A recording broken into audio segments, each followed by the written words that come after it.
रात के लगभग 2 बज रहे थे। घर में पूरी खामोशी थी, सिर्फ दीवार की घड़ी की टिक टिक सुनाई दे रही थी। मैं बिस्तर पर लेटा था लेकिन नींद नहीं आ रही थी। अचानक मुझे लगा कि कोई मुझे देख रहा है। मैंने पलटकर देखा तो कमरे का आईना सामने था। उसमें मेरा प्रतिबिंब था, लेकिन कुछ अजीब था। मेरी आंखें बंद थीं प्रतिबिंब में, जबकि हकीकत में मेरी आंखें खुली हुई थी। मैंने सोचा शायद भ्रम है। मैं उठकर आईने के सामने खड़ा हो गया। अब प्रतिबिंब में मेरी आंखें खुली थीं, लेकिन वह मुस्कुरा रहा था, जबकि मैं डर से कांप रहा था। मैंने आईने से नजर हटाई और पीछे मुड़ा। कमरे में कोई नहीं था।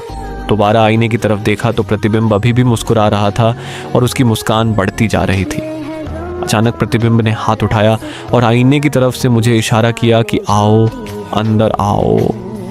मैं पीछे हटा, लेकिन पैर जैसे जम गए थे। प्रतिबिंब ने धीरे धीरे आईने से बाहर निकलना शुरू कर दिया। पहले हाथ, फिर सिर। उसका चेहरा मेरा ही था, लेकिन आंखें पूरी तरह काली और दांत तेज। मैं चीखा, लेकिन आवाज नहीं निकली।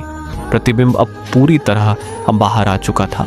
वह मेरे सामने खड़ा था और मैं आईने के अंदर कैद हो गया था।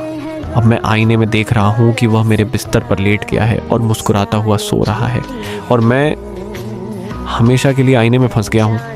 रात को जब कोई आईना देखेगा तो मुझे देखेगा मुस्कुराते हुए और सोचेगा कि ये तो उसका ही प्रतिबिंब है।